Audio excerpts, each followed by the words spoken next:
नमस्कार. आज अहिल्यानगर महानगरपालिकेच्या जे आपले आयुक्त आहेत आणि टाउन प्लॅनिंगचा जो घोटाळा आहे, हा ओपन स्पेस जे लेआउट मधील ओपन स्पेस सोडण्याचा जो नियम आहे, त्याला केराची टोपली दाखवून आयुक्त आणि महानगरपालिकेच्या टाउन प्लॅनिंग अंदाजे 100 कोटी पर्यंतचा घोटाळा करण्याचा कट रचला आहे.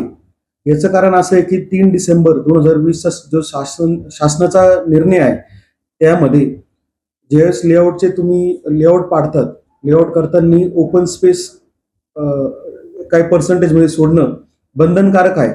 ह्या निर्णयाला महापालिकेच्या आयुक्तांनी व टाउन प्लॅनिंगनी केराची टोपली दाखवलेली आहे. सुमारे 170 ते 180 फायली यांच्या समोर पेंडिंग आहेत, हे प्रकरण आहेत. आणि आपण जर ह्या 170 ते 180 ह्या प्रकरण ह्या संपूर्ण शहरातील वेगवेगळ्या ठिकाणचे आहेत लेआउटमध्ये, ह्या लेआउटमध्ये ओपन स्पेस न सोडता हे फाईल मंजूर करण्याचा कट पालिकेने रचलेला आहे. आणि त्यामध्ये ओपन स्पेसच जर नगर शहरात ठेवले नाही तर एकतर पर्यावरणाचं नुकसान आहे, लहान मुलांना खेळायसाठी जागा राहणार नाही, ज्येष्ठ नागरिकांसाठी जागा राहणार नाही, शहराचे एक प्रकारे फुफ्फुस किंवा जे आपण इंग्लिशमध्ये लंग्स म्हणतो, हेच जर ठेवले नाही तर हे शहराचं मोठं नुकसान आहे आणि नागरिकांचं नुकसान आहे. हे 170 ते 180 फायली आज ठीक आहे, आर्थिक फायद्यासाठी आयुक्त आणि महापालिका हा घोटाळा करत आहे, पण याचं नुकसान सरळ सरळ नागरिकांचं आणि नगरकरांचं होणार आहे. म्हणून आमचा याला विरोध आहे. यांनी खरं तर या फायली मंजुरी करण्यासाठी राज्य शासनाचा निर्णय अभिप्राय घेणं गरजेचं आहे, पण त्यांनी नाशिकच्या जॉईंट डायरेक्टरचं अभिप्राय घेतलं, जे नियमात बसत नाही. आणि असं करून नगरकरांना येड्यात काढण्याचं डाव आयुक्त करत आहे. आणि आयुक्त आणि टाउन प्लॅनिंगनी हा घोटाळा होऊ नये, हा नगरकरांचं नुकसान होईल असं काही करू नये, हे आमचं याच्यातून म्हणणं आहे.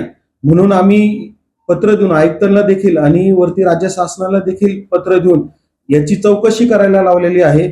आणि आयुक्तांना पुन्हा एकदा आम्ही सांगतो की तुम्ही असं चुकीचं काम करू नये, जेणेकरून नगरकरांचं नुकसान होईल. ओपन स्पेस जर तुम्ही नगर शहरात ठेवले नाही, भविष्याच्या पिढ्यांचं नुकसान होणार आहे.